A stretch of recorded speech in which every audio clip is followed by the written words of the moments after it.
신앙 생활을 한다는 것 여러 정의를 내릴 수가 있어요.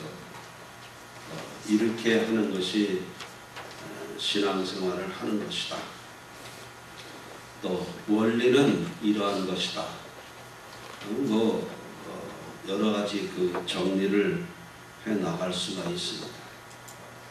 또 신앙의 7단계 집을 짓는 것 같아서 기초를 닦는 것은 이러한 것이다. 또 벽을 세우는 것은 이러한 것이다. 그런 알아듣기 쉽게 이야기하는 내용들도 있습니다.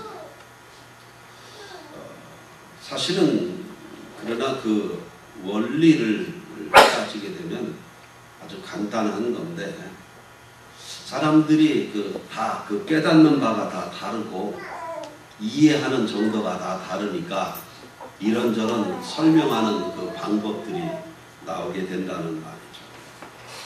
분명한 것은 신앙생활은 올바른 지식이 요구된다라고 하는 겁니다. 우리가 예수를 믿습니다. 무조건 우리는 예수를 믿고 구원을 얻는다라고 얘기를 합니다. 그런데 예수가 누군지를 모르면 무조건 믿는다는 의미가 아무런 가치가 없다는 거예요. 바른 지식을 갖는다라고 하는 것은 바로 우리가 믿는 신앙의 대상이 누구인지를 정확히 아는 거예요. 그것 알지 못하고 똑같이 믿는 행위는 다 있잖아요. 삼신 할머니에게 믿습니다라고 할 수도 있고, 사탄인지도 모르고 가서 하나님인지 착각하고 믿는 경우도 있고, 우리에게 있어서 이 성경이 가지고 있는 가장 귀한 가치는 무엇일까요? 그것은 우리가 믿는 하나님이 어떤 분이신지를 정확하게 규정을 해준다라고 하는 겁니다. 그것을 우리는 성경에 계시된 그리스도, 성경에 계시된 하나님을 믿는 것이지 오늘 내가 원하고 내가 디자인한 하나님을 만들어 놓고 그 앞에다가 절을 하는 것이 아닙니다. 기독교 교회가 타락하는 가장 큰 이유는 지들이 원하는 하나님을 섬기고 자기들이 원하는 하나님을 만들어 놓고 그 앞에다가 열심을 냅니다. 그래서 타락을 하는 겁니다. 제일 중요한 것은 지식이 중요합니다. 내가 믿는 하나님이 누구냐? 어떤 하나님? 바로 성경에 계시된 하나님. 성경에 계시된 하나님. 우리가 믿는 하나님은 내가 만들어 놓은 하나님이 아니라 성경에서 하나님은 이런 분이다 라고 계시하신 그 하나님을 믿는 것이고, 오늘 우리가 끊임없이 말씀을 상고하는 가장 큰 이유는 말씀을 상고해가지고 갑자기 신령한 도가 통해가지고 무슨 그런 거 아닙니다. 하나님이 어떤 분이신지를 정확히 알아가는 거예요. 그것이 5살 때 성경을 읽으면서 이해했던 그 하나님이 10살 때는 이렇게 이해됐다. 30살 때는 이렇게 이해됐다. 내가 60이 돼서는 하나님을 이렇게 이해했다. 하나님은 변하시지 않지만 그 하나님을 이해하는 우리가 변하기 때문에, 그러나 그 변하는 지식 가운데도 가장 올바른 지식이 우리에게 요구된다라고 하는 것이죠. 이번 주 토요일 되면 우리 아들이 장가를 갑니다. 이 아들하고 아버지하고의 이 관계도 그 아이가 아버지를 생각하던 것, 10대 때 생각하던 아버지, 맨날 틈만 나면 두들겨 패는 아버지, 그렇게밖에 인식을 아마 못할 거예요. 20살 돼서 25살이 돼서 또 30살이 돼서 이제 장가갈 때 아버지를 어떻게 이해할까? 그건 확실히 많이 달라져 있을 거라는 거죠. 변화되어 있을 거라는 거죠. 아버지는 여전히 동일한데 아버지에 대한 인식은 여전히 바뀐다라는 겁니다. 그 인식이 바뀌는데 바른 지식을 갖고 있지 않으면 이 아버지는 맨날 때리는 아버지로밖에 인식을 못할 수 있단 말이에요. 그러면 어떻게 되겠어요? 어떤 행동 양태가 나타날까요? 안 맞으려고 하는 일만 한다는 겁니다. 우리들의 신앙 양태가 바로 그런 겁니다. 우리의 깨닫는 바가 부족해서 오늘 우리들이 가지고 있는 신앙의 양태가 사도 바울이 표현한 대로 얘기하면 헛방을 치는 것 같이 이렇게 이 향방 없이 주먹을 내치는다 이거요. 목표물은 이쪽인데 거기 때리지 않고 맨날 이쪽을 향해서 삑사리만 내고 있다 이겁니다. 아마 사도 바울은 아데네에서 열린 그 올림픽을 아마 봤던 것 같아요. 올림픽에는 달리기도 있고 창 던지기도 있고 격투기도 있고 여러 그런 종목 중에서 아마 권투하는 것을 본 모양이에요. 근데 보니까 그 권투하는 모습을 보면서 사도 바울이 다 깨달은 거예요. 저렇게 헛방을 치면은 오히려 힘만 더 빠지고 아무런 소용이 없다는 사실을 그것을 신앙의 원리하고 깨닫고 그것을 서신서에 표현을 했단 말이죠. 오늘 사도 바울이 이 로마서 10장에서 그 얘기를 또 반복을 하는 겁니다.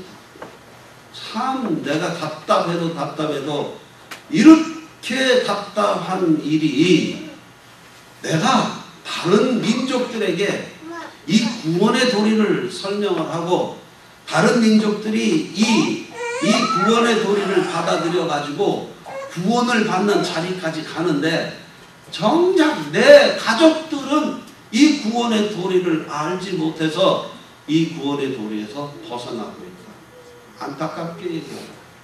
안타깝게. 이렇게 표현을 해요. 내 마음의 간절한 소원과 내 동족을 위하여 하나님께 드리는 내 기도의 내용은 그들이 구원을 얻는 일입니다. 2년 전인가요? 3년 전인가요? 기억이 잘 안 납니다만은 어느 교회 목사님 이취임식을 하는 예배를 제가 참석을 했어요. 근데 죄송한 거는 그 이임하는 목사님 성함을 제가 전혀 지금 기억을 못해요. 취임하는 목사님을 기억을 하고 있는데 그 이임을 하는 그 목사님이 나와서 그 이임사가 저는 너무 충격적이었어요. 이임사는 딱 두세 마디밖에 안 됐습니다. 그 이임사가 그겁니다. 내가 평생 목회를 하면서 가장 속 터지는 일은 이임사예요, 이게. 우리 아들 새끼들이 예수를 안 믿는 겁니다. 이거였습니다. 그리고 그 이임사는 끝났습니다. 저는 굉장히 충격적이었어요. 목사님이 평소에 저런 아픔을 갖고 살았고 이임사 때 그 많은 이임사를 놔두고 아들이 예수를 안 믿는 것 그걸 이임사로 대신할 만큼 그 속에 얼마나 아팠겠는가라는 그런 생각을 합니다. 사도 바울이 자기 동족들을 향하여 가지고 있는 그 아픔은 아마 그럴 겁니다. 이 간절이라고 하는 표현을 사용하는데 간절이기 간절히. 왜 그러냐? 이 사람들이 열심은 있는데 그 열심이 올바른 지식에 근거하지 않아서 그래서 하나님 없이 하나님을 믿는다고 얘기를 하더라라는 얘기입니다.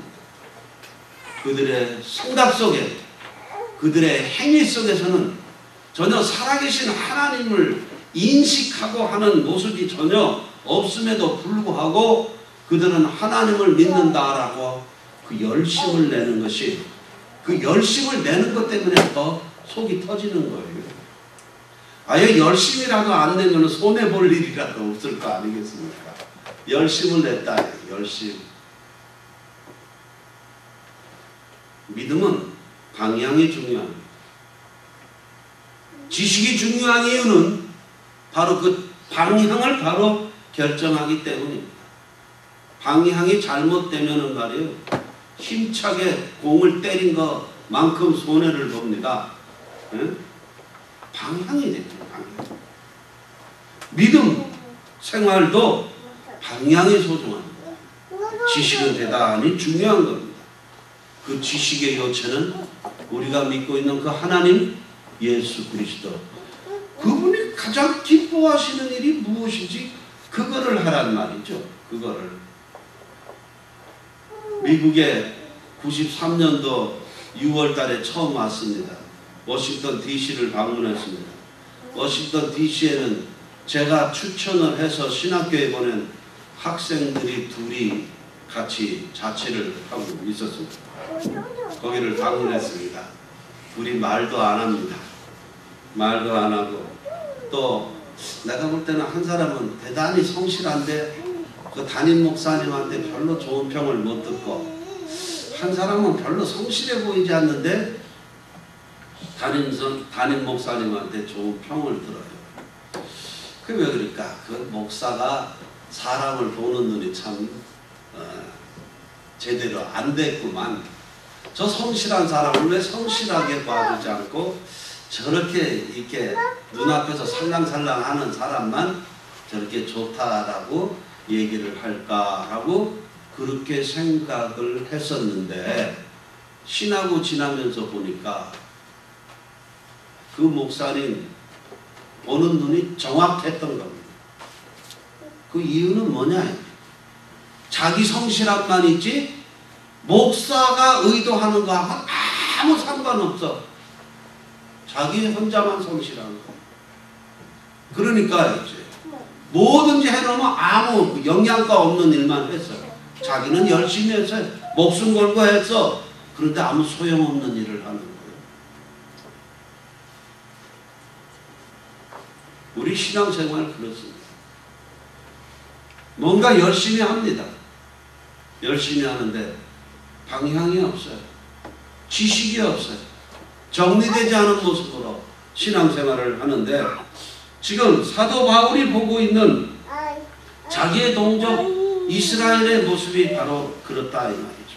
이렇게 얘기합니다. 올바른 지식에 근거되지 않은 열심만 있었다. 열성. 2절에 보면 그 열성은 올바른 지식에서 생긴 것이 아닙니다.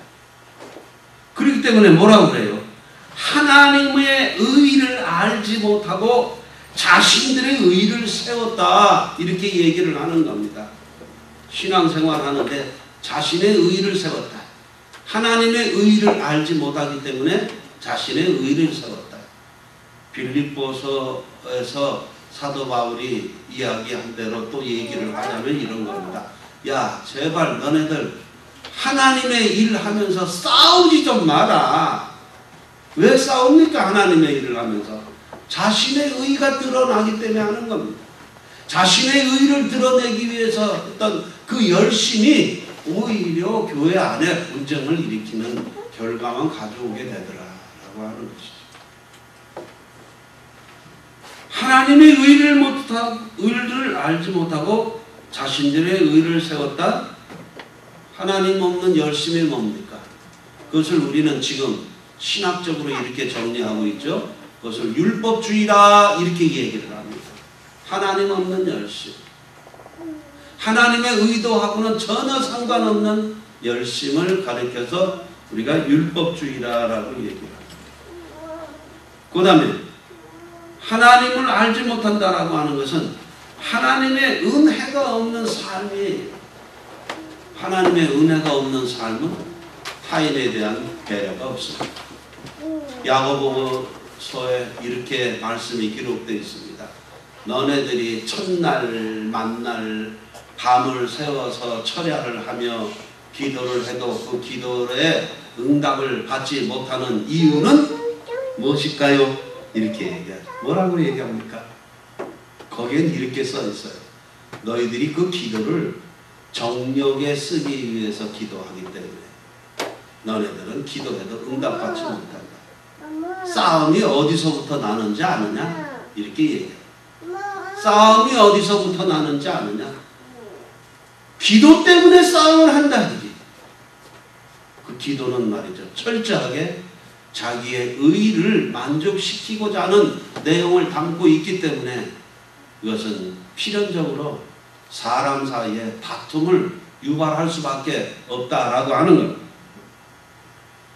뭐 다른 사람에 대한 배려가 없다라는 것이 단순하게 뭐 사랑이 결여됐다라고 하는 그런 내용이 아닙니다. 뭐 소가 뭐 이렇게 뭐 닭 지나가는데 소가 닭 보듯이 봤다. 뭐 그런 정도를 얘기하는 것이 아니고 여기서 하나님이 없는 열성을 가졌다라고 하는 것, 그 다음에 자기의 의가 드러냈다라고 하는 것은 철저하게 사람 관계를 계산적으로 했다라고 하는 얘기입니다. 그저 뭐 소 닭 보듯이 했으면 아무 관계도 없잖아요. 그런데 그게 아니고 계산적인 행동을 한다. 이렇게 했을 때 저 사람으로부터 나에게 돌아올 이익이 이거다. 이걸 계산했다라고 얘기하는 겁니다. 저는 그것을 잔머리 굴린다라고 얘기를 합니다. 장사꾼의 계산 방법이라고 얘기합니다. 꾼, 장사꾼. 자신의 이익만을 추구하기 위해서 산다라고 하는 얘기입니다. 하나님의 은혜로 산다라고 했을 때는 이거예요. 조금 그 어수룩한 부분들이 좀 있게 돼 있거든요. 왜냐하면 이거 손해가 여기서 나네. 하나님께서 채워주시겠지. 이겁니다. 다른 사람이 이쪽 뺨을 때립니다. 뺨을 때리고 아프네 했을 때는 그렇죠. 성경 말씀에 이쪽 뺨 맞으면 이쪽 뺨도 돌려대라 라는 얘기는 있는데 이쪽 뺨 맞고 이쪽 뺨까지는 안 맞았으니까 다행이네. 바보 같습니까? 그 바보 같은 아무 계산 없음 그 속에 하나님의 은혜가 담기는 걸 세상 사람들은 몰라. 그러니까 예수를 믿는다고 하면서도 아주 똑똑하게 뭐 세상 사는 지혜, 뱀 같은 지혜로 세상을 정확히 계산하면서 살아. 그래서 뭐가 없어. 돈은 벌는지 모르지만 사람은 붙지를 않는다.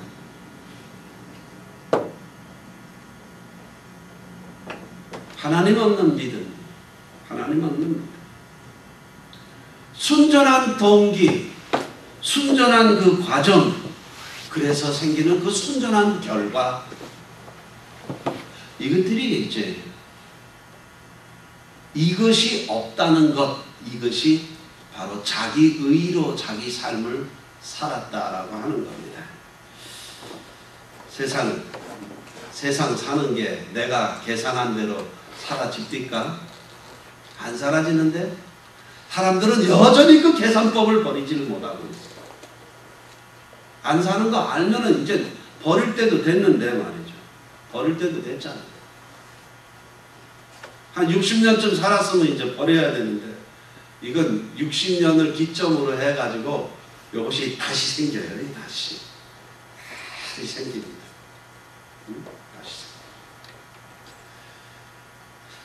사람을 오래 산 만큼 더 사랑할 줄 알아야 되는데 60년을 기점으로 해가지고 사람의 악한 모습만 더 보이고 사람에 대한 의심만 더 늘어납니다. 네? 저도 그 기점에 서 있습니다. 저도 그 기점에 서 있습니다. 그렇게 그렇게 안 살았으면 좋겠는데 저라고 뭐 방법이 있겠습니까? 저도 늙어가고 기억력은 떨어지고 집중력이 떨어지는 거예요. 우선 나이가 먹으니까 집중력이 떨어집니다. 전반부에 잘 하다가도 후반부에 갑자기 헤매는 이유는 그 집중력이 떨어지는 겁니다. 생각이 모자랍니다. 이상하죠? 그 많은 지식과 경험이 있음에도 불구하고 나이가 먹으면 그 생각이 점점점 없어진다는 것. 이건 제가 너무 많이 느끼고 있다는 얘기죠. 저 사람은 젊었을 때는 안 그랬는데 나이 먹으면서 더 그래. 그건 이상한 게 아니라 사람 생겨먹은 게 원래 그런 겁니다. 믿음 생활하기도 어려운 거예요. 집중력이 필요합니다. 올바른 지식이란 무엇일까? 그것을 이렇게 얘기를 합니다. 사도 바울은 이렇게 표현을 하는 겁니다. 이것을 문장 그대로 받아들여 버리면은 이해가 안 되는 거예요. 이 표현 속에 담고 있는 내용을 찾아내야 되는데 표현은 이렇게 합니다. 주님의 이름을 부르는 것이다. 이걸 문자적으로 받아들여 가지고 많은 개신교들이 전도할 때 쓰는 가장 유일한 근거로 쓰는 거예요. 주의 이름을 부르는 자는 구원을 얻으리로다. 할렐루야. 이거밖에 없다는 거지. 주의 이름을 부른다라는 그 의미가 뭔지를 모르면은 이스라엘 백성들이 보였던 열심과 같이 올바른 지식이 없는 열심으로 갈 수밖에 없다는 거예요. 주의 이름을 부른다라는 것은 뭐겠습니까? 뜬금없는 내용 같지만 이겁니다. 다른 사람을 판단하지 않는다. 다른 사람을 판단하지 않는다. 어떤 부분에서 판단하지 않느냐라고 하는 거예요. 구원이라고 하는 단어 속에는 여러 의미가 담겨져 있어요. 천당을 간다는 의미가 가장 많이 담겨져 있다면 저놈은 천당을 못 갈 놈이다 라는 판단을 하는 것은 누구에게도 허용되어 있지 않다라고 하는 겁니다. 다시 이야기합니다. 그 사람이 평생 예수 이름을 인식도 못하고 살았다 하더라도 천당 간다라는 얘기는 못해도 저는 지옥 간다라는 얘기를 해서는 안 됩니다. 그것이 오늘 성경 본문에 정확히 기록되어 있습니다. 구원, 천당은 하나님의 주권의 절대 영역 속에 들어가 있는 거예요. 그건 우리가 얘기할 수 있는 게 아닙니다. 아닙니다. 누구도 지옥 갈 사람을 규정할 권리는 없어요. 주의 이름을 부른다라고 하는 것은 이렇게 의미를 다시 생각을 해야 합니다. 나더러 주여 주여 하는 자마다 다 천국에 들어가는 자가 아니다. 뭐요? 하나님의 말씀을 그 뜻을 옳게 이해하고 행하는 자여야만 그 나라에 합당한 자다라고 이야기를 합니다. 예수 이름 부른다가 다 천당 간다고 착각하지 마십시오.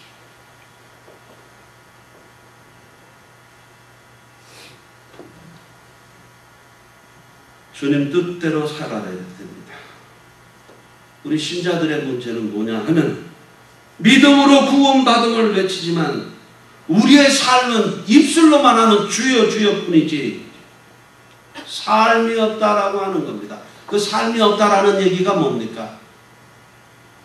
여기서 또 우리는 헤매는 거예요. 믿고 구원받읍시다 보다는 하나님의 은혜로 사는 삶의 이치를 깨달아야 되는 거죠. 하나님의 은혜로 사는 사람들의 삶은 어떤 것일까? 이겁니다. 우리는 그것을 종교적인 행위로 착각을 했습니다. 아니면 다른 사람보다 더 잘 사는 것이 하나님의 은혜로 사는 사람이다 라고 얘기합니다.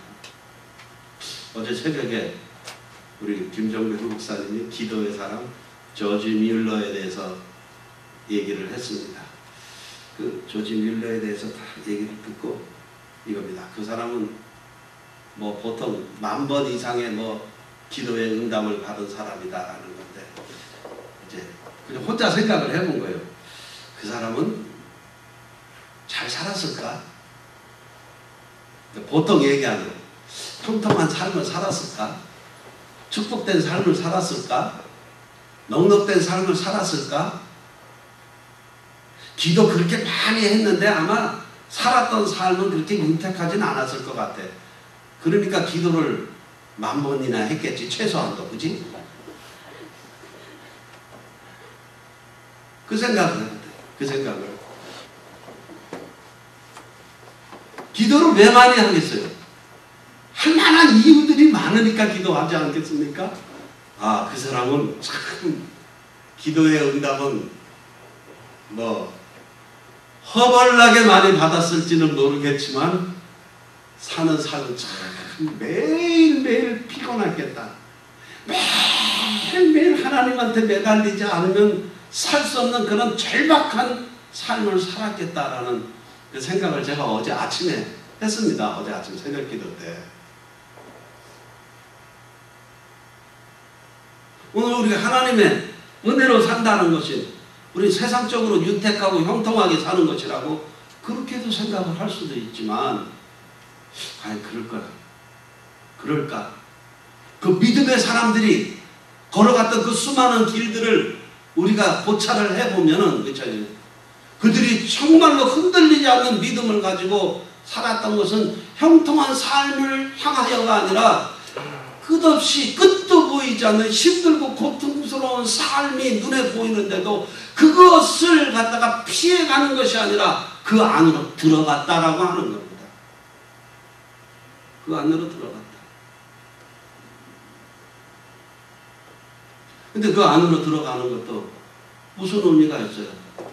어떤 사람은 뭐 운동을 아주 그냥 막 헉헉될 때까지 운동을 막 해요.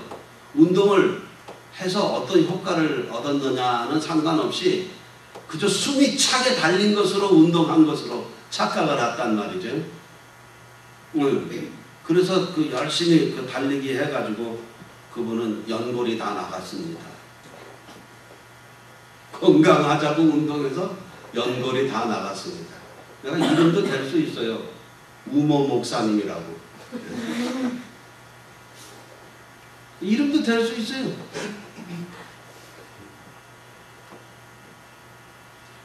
삶의 이치를 바로 깨달아야 돼. 하나님의 은혜로 산다는 것이 뭔지 그 이치를 모르면 엉뚱한 짓 하고 있다니까요. 엉뚱한 짓 하는 거예요. 제가 오늘 이렇게 문장을 다 써놓고서는 이거 참 기가 막힌 문장이 나오고 혼자 흐뭇해가지고 있었는데요. 이겁니다.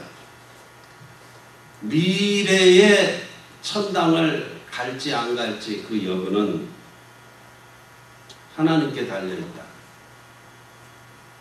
내가 오늘 작심하고 만든 문장이라니까. 그런데 이제 눈에 보이는 천당을 만들어가는 것은 우리에게 남겨진 몫이다. 죽어서 천당 갈지 안 갈지는 모르지만 적어도 이 땅에 사는 동안 내가 사는 삶의 현장이 천당으로 만들어 갈 수도 있고 지옥으로 만들어 갈 수도 있다. 우리의 선택이에요. 그치? 천당 만드는 건 어려워도 지옥 만드는 건 아주 쉽습니다. 그렇죠? 그 천당을 만들어가는 일에 때로는 우리의 삶이 고단할지라도 그것을 포기하지 않는 거예요. 천당 만들어 가야 되는 것 때문에. 나 혼자 잘 먹고 잘 살자 해가지고 그 힘든 과정을 겪는 건 믿지 않는 사람도 다 그렇게 한다니까. 우리에게 있어서 한 가지 더 주어진 몫이라면 그겁니다. 이건 별로 돈이 생기지 않는 일임에도 불구하고 목숨을 걸어야 할 일까지 생기더라라고 하는 겁니다. 나한테 돈이 안 생겨.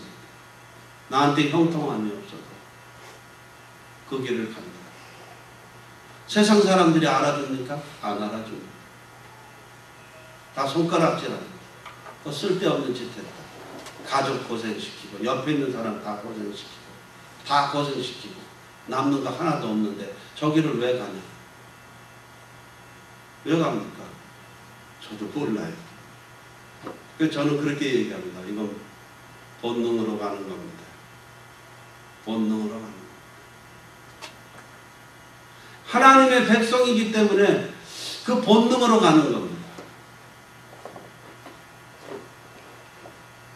보이는 천당을 만들지 못하는데 보이지 않는 천당에 갈 수 있겠습니까?